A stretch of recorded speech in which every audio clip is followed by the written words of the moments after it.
I know that I am very late for this అని, but I need to talk about this movie, The Girlfriend.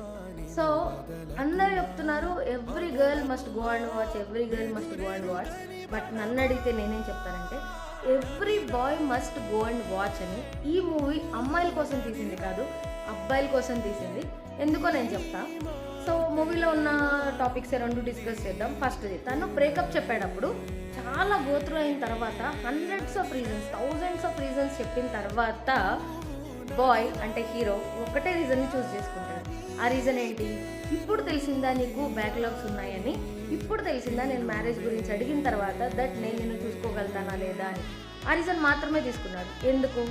ఆ reason తీసుకుంటే మాత్రమే ఈ స్టోరీలో అమ్మాయి బ్యాడ్ అవుతుంది కాబట్టి. సెకండ్ థింగ్, అక్కడ ఏదైతే జరిగిందో వాళ్ళిద్దరి మధ్య అక్కడ ఇద్దరు ఉన్నారు.